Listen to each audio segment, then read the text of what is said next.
Hello everyone, welcome back on my channel Nutan online study. आज हम देख रहे हैं टीचिंग मेथड का पार्ट 2। इसके पहले पार्ट 1 में हमने 4 टीचिंग मेथड देख लिए हैं।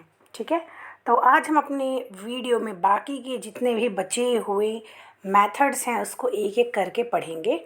और दूसरी बात, इसमें आपको जो मेथड नज़र नहीं आ रहे होंगे आप मेरे चैनल पर चेक कर सकते हैं, क्योंकि मैंने ऑलरेडी सभी मेथड पर एक पर्टिकुलर वीडियो सभी मेथड पे बनाया है, तो आप मेरे चैनल को ज़रूर चेक कीजिएगा और डिस्क्रिप्शन बॉक्स भी ज़रूर चेक करना। और अगर आपको पीडीएफ चाहिए तो आप मुझे कमेंट सेक्शन में कमेंट ज़रूर करना, आपको ये 17 पेज का पीडीएफ आपको मिलेगा। ठीक है, तो चलिए आज हम लोग देख लेते हैं बाकी के मेथड्स।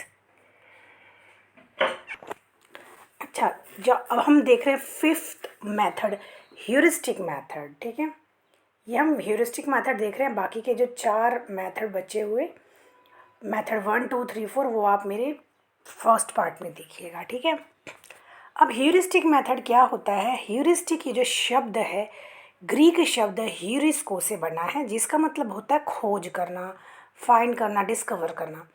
और एरिस्टोटल ने सबसे पहले इस मेथड को यूज़ किया था, और पहली बार इस मेथड को मैथमेटिक्स यानी गणित में यूज़ किया गया था।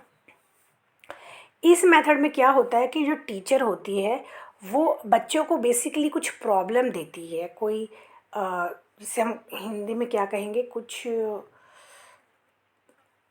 मतलब जैसे कि प्रॉब्लम देते हैं। ठीक है, तो और बच्चों को क्या करना पड़ता है, उसको सॉल्व करना पड़ता है। Teacher set a problem for student and then stand aside and student is expected to find out its answer. मतलब टीचर केवल एक प्रॉब्लम दे देती है और टीचर क्या करती है, बस प्रॉब्लम देके टीचर का काम क्या होता है कि बस बच्चों को असाइन करना। ठीक है, और जो टीचर क्या करती है कि बस टीचर ने प्रॉब्लम दे दिया और जो बच्चे हैं बाद में बच्चे को ही इसका सलूशन ढूंढना पड़ता है। और स्टूडेंट्स जो होते हैं उनको खुद ही सोचना पड़ता है, उनको खुद ही सारा सलूशन उसका निकालना होता है। इस तरीके से वो क्या करते हैं, अपने जो प्रॉब्लम्स होते हैं उसको सल्यूशन निकालने की जो उनकी क्षमता होती है वो बढ़ जाती है, और टीचर के गाइडेंस की ज़रूरत नहीं पड़ती है। उन्हें क्या करना पड़ता है, खुद ही मतलब जो प्रॉब्लम टीचर दे रही है उसका सल्यूशन बच्चे लोग खुद ही निकालते हैं। तो अपने अपना अलग अलग आइडिया ओपिनियन लोग रखते हैं और उस तरीके से वो लोग सल्यूशन निकालने की कोशिश करते हैं, और टीचर के लिए कंसल्टेंट्स के रूप में वहाँ पे रहता है। अच्छा, डेफिनेशंस भी देख लेते हैं कुछ इसके डेफिनेशंस।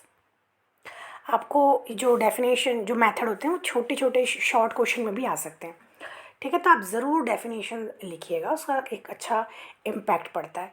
तो अब यहाँ पे देखिए डेफिनेशन में सबसे पहले आर्मस्ट्रॉन्ग क्या कहते हैं, this method of teaching which places the people as far as possible in the attitude of discover. यानी इस मेथड में जो बच्चे होते हैं वो डिस्कवर करते हैं, खोज करते हैं। ठीक है, तो बच्चे के अंदर एक डिस्कवरर, जो डिस्कवर करने वाली जो क्षमता होती है, एटीट्यूड आता है। According to Wikipedia, heuristic method is used to rapidly come to a solution that is hoped to be close to be best possible answer। यानी विकीपीडिया के अनुसार हेयरिस्टिक मेथड किसी भी तरह की प्रॉब्लम से सोल्यूशन निकालने का बहुत ही अच्छा और बहुत ही आसान तरीका होता है, और बेस्ट पॉसिबल आंसर इससे मतलब निकाला जा सकता है। एडवांटेजेस देख लेते हैं हम लोग हेयरिस्टिक मेथड के, कि ये लर्निंग बाय डूइंग है। ठीक है ना, अब टीचर क्या करती है, कोई प्रॉब्लम दे देती है, टीचर का काम वहीं पर ख़त्म। अब स्टूडेंट्स क्या करता है, वो अपने तरीके से लर्निंग बाय डूइंग, ठीक है, एक्सपेरिमेंटल मेथड, कुछ मतलब किसी भी तरीके से उनका एक ही लक्ष्य होता है कि इसका सल्यूशन निकालना। तो ये जो होता है लर्निंग बाय डूइंग की जो प्रिंसिपल है उस पर आधारित है। सेकंड है कि ये जो स्टूडेंट सेंटर्ड मेथड है, क्योंकि हमने जैसे पढ़ा कि जो स्टूडेंट होते हैं वही इसका सल्यूशन निकालते हैं, टीचर तो केवल प्रॉब्लम दे देती है, लेकिन सल्यूशन निकालने का सारा कुछ मतलब जो है केंद्र कौन होता है इसमें, चाइल्ड होता है। डेवलप क्रिटिकल थिंकिंग, इससे जो बच्चे की क्रिटिकल थिंकिंग जो होती है वो भी डेवलप होती है। It makes student self confident and self discipline, इससे बच्चे अपने आप में कॉन्फिडेंट फील करते हैं, क्योंकि बच्चे लोग फ्री होते हैं अपने ओपिनियंस रखने में, अपने तरीके से सोल्यूशन निकालने में, तो उनके अंदर सेल्फ कॉन्फिडेंट की भावना होती है। और प्रैक्टिकल मेथड यानी ये एक प्रैक्टिकल मेथड है, ठीक है। ये इसका है हम कह सकते हैं एडवांटेजेस। और लास्ट है it helps in develop scientific attitude, इससे बच्चे के अंदर साइंटिफिक एटीट्यूड की भावना उत्पन्न होती है। डीमेरिट्स भी हैं इसके कुछ की, ये बहुत ज़्यादा लेंथी मेथड है, बहुत ज़्यादा इसमें टाइम कंज्यूम हो जाता है। स्लो मेथड है, बहुत स्लोली ये चलता है, क्योंकि हो सकता है कि जो स्टूडेंट्स हैं वो इसका सोल्यूशन निकालने में ज़्यादा देर करें, तो उस वजह से टाइम भी ज़्यादा मतलब कंज्यूम होता है। और जो छोटे बच्चे हैं उनके लिए ये मेथड काम नहीं करता है। निम्न वर्गों के लिए यहाँ पे ऐसा नहीं आएगा, मतलब छोटे क्लास के लिए ये मेथड यूज़फुल नहीं है। और too much stress is laid towards practical work, यानी बहुत ज़्यादा प्रैक्टिकल वर्क इसमें होता है, तो हो सकता है कि टीचर को ज़्यादा समय ना मिल पाए बाकी और भी अपनी जो सिलेबस है उसको कवर करने के लिए, क्योंकि अगर जो उसका सोल्यूशन है निकालने में बच्चे बहुत ज़्यादा टाइम ले रहे हैं तो इससे टाइम ज़्यादा कंजम्पशन होता है, और ये मेथड कॉस्टली भी होता है। और हो सकता है कि बच्चे सही कंक्लूजन पे ना पहुंच सके, अब बहुत टाइम ले लेते हैं बच्चे, लेकिन उसके बाद भी हो सकता है कि उसका जो कंक्लूजन निकलना चाहिए उस पर ना निकल सके। और इस मेथड पे कोई टेक्स्ट बुक ज़्यादा अवेलेबल नहीं है, इस मेथड पे बेस्ड, इस मेथड के बारे में ज़्यादा इन्फॉर्मेशन किसी बुक में ज़्यादा नहीं मिलेगी। चलिए, अब स्टोरी टेलिंग मेथड क्या होता है। स्टोरी टेलिंग मेथड, जैसे हम जब छोटे थे तब टीचर हमको कहानियाँ सुना सुना के, कोई मतलब छोटे बच्चे को क्या होता है स्टोरी सुनाई जाती बेसिकली, ठीक है ना, तो वही कहलाता है स्टोरी टेलिंग मेथड, जहाँ पे टीचर होती है बच्चों को कहानियाँ सुनाती हैं, ठीक है। अब इससे कुछ डेफिनेशन देख लेते हैं। According to Wikipedia, story telling is a means for sharing and interpreting experiences. Wikipedia के अनुसार स्टोरी टेलिंग क्या है, अपने जो आइडियाज़ होते हैं उसको शेयर करना, एक्सपीरियंसेस को शेयर करना। According to dictionary, story telling is the act and skill of presenting stories and tales. तो डिक्शनरी क्या कहती है कि जो स्टोरी टेलिंग है ये एक एक्ट कह सकते हैं हम उसको, और या स्किल कह सकते हैं, अपनी कहानी या अपनी जो कहानियाँ होती हैं, जो टेल्स होती हैं, उसको सुनाने के लिए। In this method teachers tell stories to student and student listen it. Teacher बच्चे को कहानियाँ सुनाता है, बच्चे कहानी सुनते हैं। और ये बहुत ओल्डेस्ट फॉर्म है टीचिंग का, बहुत पहले से ही चलता आ रहा है, ठीक है। It creates magic and it is a very unique way to develop understanding among students. इससे जो बच्चे होते हैं कोई भी चीज़ जल्दी आसानी के साथ समझ जाते हैं, ख़ासतौर पे छोटे जो बच्चे होते हैं ना, उनको स्टोरी टेलिंग मेथड से ही कोई चीज़ टीचर पढ़ाती है। ये बहुत ही इफ़ेक्टिव मीडियम होता है टीचिंग का। टीचर कोई बुक्स यूज़ कर सकती है या तो कोई ऑडियो विजुअल एड यूज़ कर सकती है। जैसे आजकल की जो एजुकेशन में है थोड़ा परिवर्तन आया है, टीचर्स क्या करती है आजकल ऑडियो विजुअल एड ज़्यादा यूज़ करती है, जिसमें कि जो बच्चे होते हैं अगर कोई राइम्स देख रहे हैं तो वो साथ ही साथ देखते भी हैं, ठीक है। जैसे आजकल टीचर जब यूज़ करती है ऑडियो विजुअल एड तो उसमें जो कार्टून्स के ज़रिए बच्चे क्या करते हैं, बच्चे के अंदर इंटरेस्ट भी पैदा होता है, ठीक है। और जो बच्चे होते हैं, टीचर जो होती है इस कहानी, ये जो कहानियाँ सुनाती है तो बच्चे इसको एंजॉय करते हैं कहानी सुनने के लिए, ठीक है। और इसके बहुत सारे एडवांटेजेस हैं जो हम लोग देख लेते हैं, ठीक है। यहाँ पे देखिए, फर्स्ट एडवांटेज है, पहले ही देखिए advantages of story telling method. सबसे पहले हम लोग कहावत सुन लेते हैं, एल्बर्ट आइंस्टाइन क्या कहते हैं। If you want your children to be smart tell them story. अगर आप चाहते हो कि आपके बच्चे स्मार्ट हो तो आप उनको क्या करो, कहानी सुनाओ। अगर आप चाहते हो कि आपके बच्चे ब्रिलियंट हों तो भी आप उनको कहानी सुनाओ। ये कौन कह रहा है, एल्बर्ट आइंस्टाइन। चलिए अब हम एडवांटेजेस देख लेते हैं। सबसे फर्स्ट है इंटरेस्टिंग होता है। टीचर जो बच्चे को कहानी सुनाते हैं तो बच्चे बहुत इंटरेस्ट लेते हैं कहानी, अगर स्पेशली अगर कहानी अच्छी, स्टोरी अच्छी हो, ठीक है। सेकंड है इससे क्लास में बोर्डम नहीं होती है, ठीक है ना। थर्ड है इससे बच्चे जो होते हैं एंगेज्ड हो जाते हैं, क्लास में एंगेज्ड हो जाते हैं, ठीक है। अगर बोर्डम नहीं होगा, बच्चे इंटरेस्ट लेंगे क्लास में तो वो क्या होते हैं, इंगेज हो जाते हैं, ठीक है, टीचिंग लर्निंग प्रोसेस में। फोर्थ है इससे बच्चे का ध्यान आकर्षित होता है, ठीक है। और ये कहीं पे भी यूज़ किया जा सकता है, ऐसा कुछ इसके लिए स्पेशल इक्विपमेंट्स की ज़रूरत नहीं है, ठीक है ना। और ये किफ़ायती होता है क्योंकि इसमें कुछ ज़्यादा तामझाम की ज़रूरत नहीं होती है और केवल टीचर को जो है स्टोरी कन्वे करना होता है। और इसमें जो है फीडबैक भी इमीडिएट मिलता है क्योंकि जब टीचर कहानी सुना रही है, बच्चे को कोई क्वेश्चन है, बच्चा पूछ सकता है, टीचर उसका वहीं पे जवाब दे सकती है। इस तरीके से जो फीडबैक है वो इमीडिएट होता है।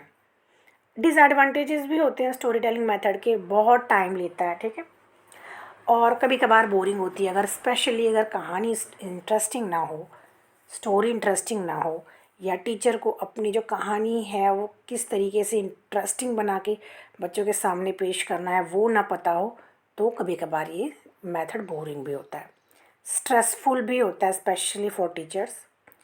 और लर्निंग बाय डूइंग के ऑपोजिट है क्योंकि यहाँ पे जो कहानी है टीचर वही सुनाती है, ठीक है। कई बार फैक्चुअल कहानी भी होती है, ठीक है।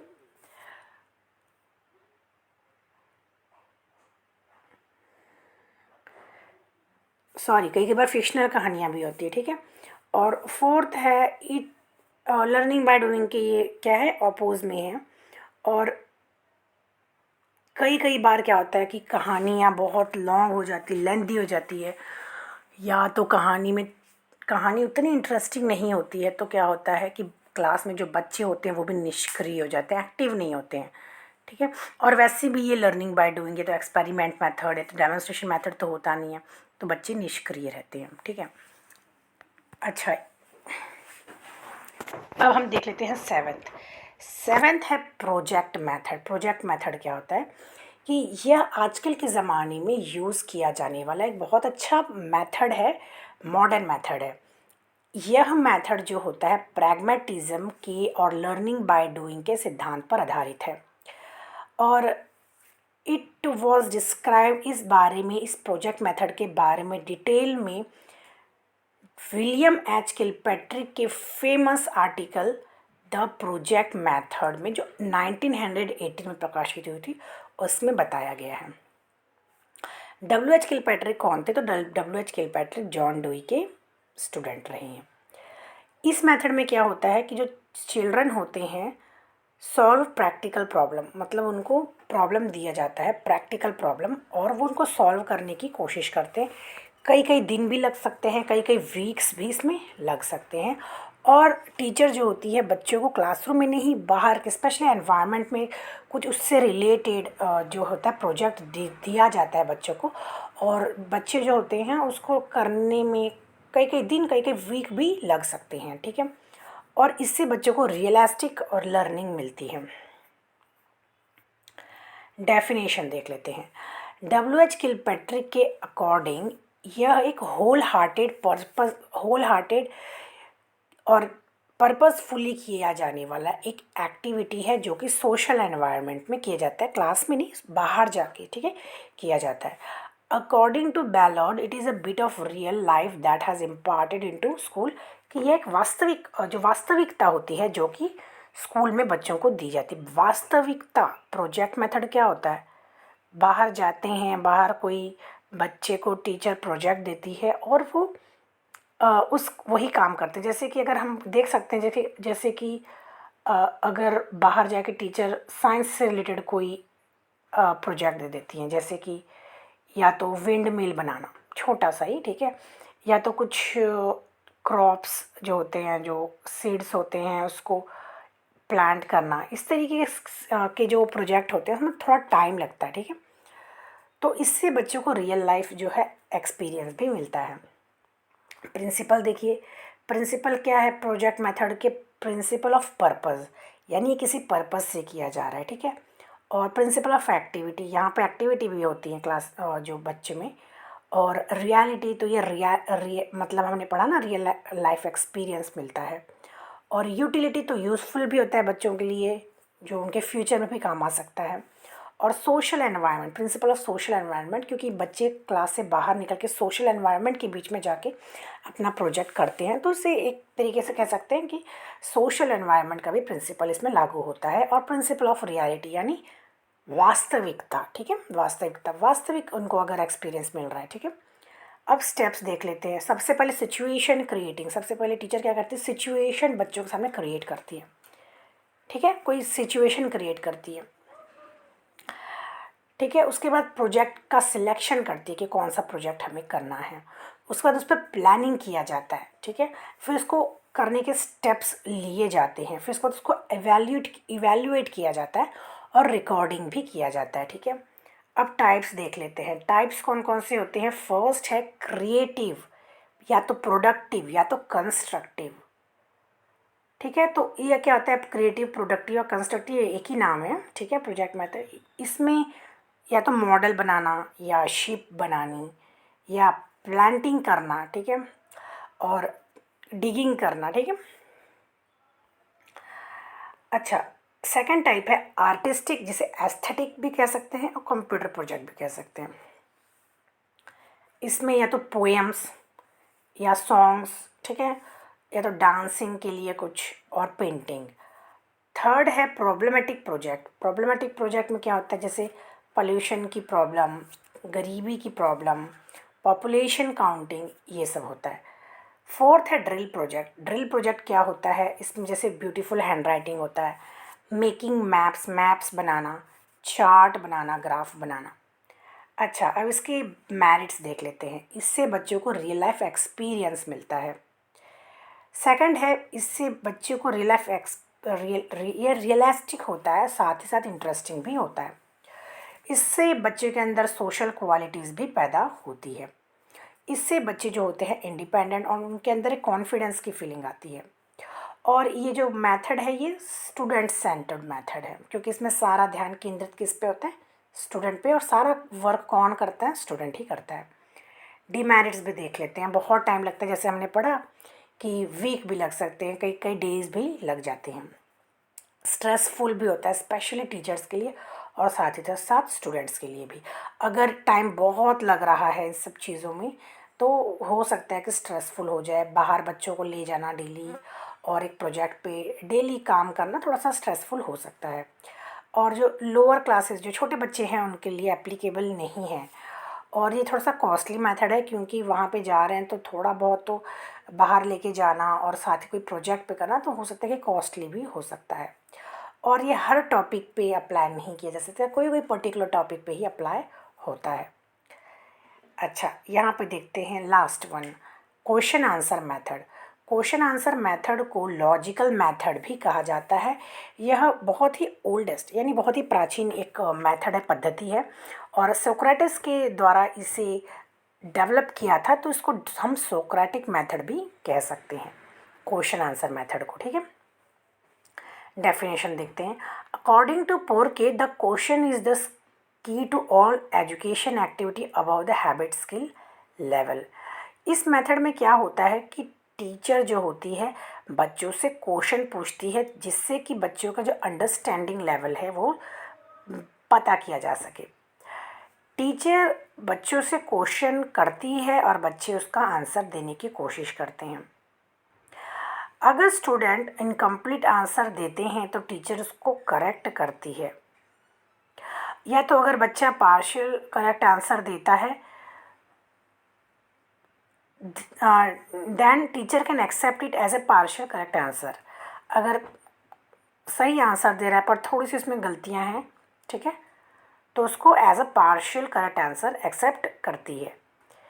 अगर टीचर को उसका करेक्ट आंसर नहीं पता है, तो टीचर को, ऐसा नहीं कि अगर टीचर को कोई क्वेश्चन का आंसर नहीं पता है तो टीचर उसका आंसर गलत दे दे, ऐसा नहीं है करना है टीचर को। टीचर को क्या करना है, एडमिट करना है, ठीक है। If teacher does not know the correct answer, he should admit it, and teacher should not use yes और नो मोस्ट, मतलब ज़्यादा करके टीचर को यस और नो क्वेश्चन ज़्यादा नहीं पूछने। और this method ensure student participation. इससे टीचर को क्या पता चलता है कि बच्चे क्लास में कितने एक्टिव हैं। इससे जो टीचर है उनको पता चल जाता है कि स्टूडेंट का पार्टिसिपेशन क्लासरूम में कितना है। मेरिट्स देख लेते हैं क्वेश्चन आंसर मेथड के, कि ये जो मेथड है किसी भी टॉपिक में हम ये यूज़ कर सकते हैं। केवल क्वेश्चन पूछना पड़ता है टीचर को, तो किसी भी टॉपिक में से यूज़ किया जा सकता है। और इससे जो टीचर होती है वो बच्चे के अंडरस्टैंडिंग लेवल जो होती है वो चेक कर सकती है। ये फ्लेक्सिबल भी होती है, ठीक है, समय के अनुसार टीचर इसमें अपने हिसाब से चेंजेस कर सकती है। और ये साइकोलॉजिकल थियोरी पे बेस्ड है, और इससे जो स्टूडेंट्स होते हैं वो क्लास में और अटेंटिव हो जाते हैं। डिमेरिट्स भी हैं, कभी कभार ये बोरिंग भी हो जाता है, ठीक है, और बहुत टाइम इसमें लग जाता है, टाइम कंज्यूमिंग है, डिस्ट्रैक्टिंग है, डिस्ट्रैक्ट भी हो सकते हैं बच्चे का जो माइंड है, डिस्ट्रैक्ट भी हो सकता है। और टीचर के लिए थोड़ा मुश्किल होता है बच्चों के लिए गुड क्वेश्चन प्रिपेयर कर पाना, और जो स्लो लर्नर्स होते हैं उनके लिए ये मेथड जो होता है वो सूटेबल नहीं है, ठीक है। तो ये हमारा 17 पेज का क्या था, PDF on math teaching method, शिक्षण पद्धतियाँ। अगर आपको ये जो है PDF चाहिए, आप मुझे कमेंट सेक्शन में कमेंट ज़रूर कीजिए, आपको इसका PDF मिल जाएगा। मेरा एक दूसरा चैनल है जिसका नाम है लेसन प्लान कॉर्नर, आप वहाँ पे जाके भी मेरे सारे वीडियोस देख सकते हैं इंग्लिश में, साथ में आपको PDF भी मिल जाएगा डिस्क्रिप्शन बॉक्स में। मिलते हैं नेक्स्ट वीडियो में, till then bye bye and take care.